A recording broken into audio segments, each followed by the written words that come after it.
This is your daily briefing and you're most welcome to it. Tottenham 3, Morecambe 1 didn't reflect the game at all. The last 24 minutes turned that game in our favour, just in case you weren't watching it. And we learnt nothing. Because we already knew that if you mess around with our very best 11, even on a good day, you're going to get leftovers, disjointed rubbish. And this is the point I kind of wanted to make to you, that I don't understand, that I don't think it's so much at Tottenham about not having a great squad. I think that we just don't have very many great players within that squad. You should be able to, in an ideal world, and clearly HOTSPUR way is far from ideal, dysfunctional world, Levy world, you should be able to throw a guy in goal and 10 outfield players, and for it to look like a football team. You should be able to have something there, that a body of men that can represent what the club, what the manager is trying to achieve. But that lot looked like they just met on the way in. They didn't look like, even if you watched them, I mean, put it into simple terms, if you took your kid to a training game at HOTSPUR away and they gave you the team sheet, and it was the team sheet that faced Morecambe, you'd think to yourself, yeah, come on, it's pretty good, yeah, worth watching. But it's not worth watching. And I'm talking about a casual affair. Say you go there on a corporate thing, or you go there as part of whatever. But say you get let into HOTSPUR away and you're allowed to watch the lads have a kickabout in a training session with a 5v5 or whatever. You'd think that, you'd look at that list, those names, and you'd think to yourself, well, yeah, nice one, yeah, it's worth watching. A few names on there, wouldn't mind seeing that. But we're not worth watching. Utterly, and I keep coming back to the same word, utterly disjointed, which is heartbreaking, absolutely heartbreaking. There's no other word for it. There's loose talk about Winks having improved under Conte. I would simply say, without sounding ungrateful, but just telling you the truth, as I try to always do, that this is Winks having been a successful guy under Conte, because he's been cajoled and embarrassed in being just about kind of good enough. Whereas there are other players sort of moping about the place that don't look as if they've got it at all.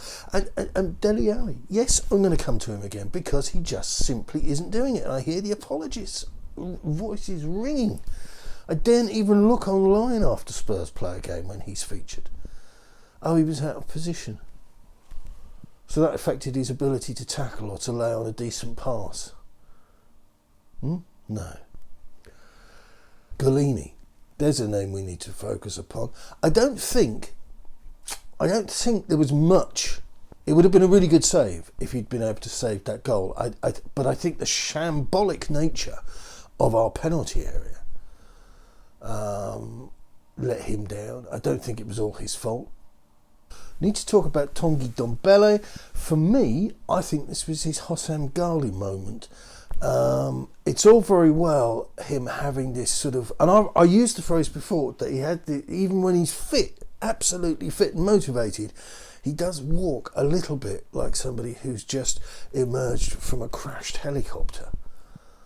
But you're 1-0 down, you're at home against a side from the third tier of English football, and you're kind of moping off in your own good time.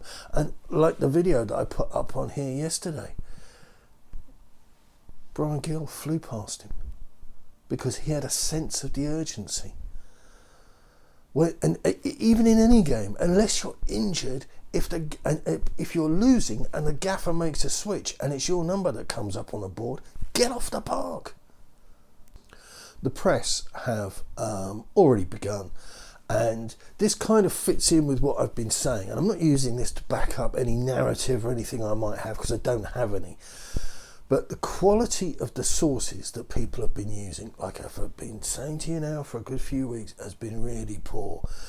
And now, using no sources at all, but just saying we understand, players are being linked with this, that and the other just because we lost.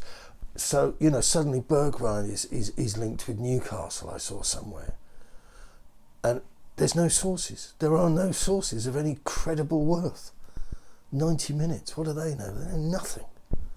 So the press's reaction to the Morecambe game could have only been worse if they then linked the Morecambe goal scorer with a move to Tottenham as a backup for Harry Kane. I needn't tell you that our next match is the second leg of the Carabao Cup competition, the tie against Chelsea. I'd be fascinated to see what the attendance levels are like at the Tottenham HOTSPUR Stadium, the naming rights free stadium. Be fascinated to see the numbers they get through the gate for that. I have to tell you, as somebody who likes the feeling that there is pressure put upon Enoch and pressure put upon Daniel Levy and Cullen and Hitchin and the rest of the creatures, this couldn't have, the timing couldn't be any better pressure wise. But for the club it's a disaster. In the midst of a window where you've undertaken no visible activity, where other people are signing and you're not doing anything at all.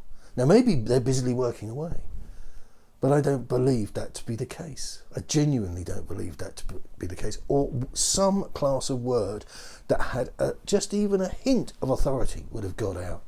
An agent would have said something, or the incontinent press officer would have let something slip. But instead we're getting fed from the likes of Gold that we're definitely, almost certainly on the verge of making a bid for Traore. I'm just absolutely speechless that we've got to a point where Traore is seen by the CEO of this football club as a solution to anything. It's one of those old things about, well, if that's the answer, what was the question? Good luck. Keep it on.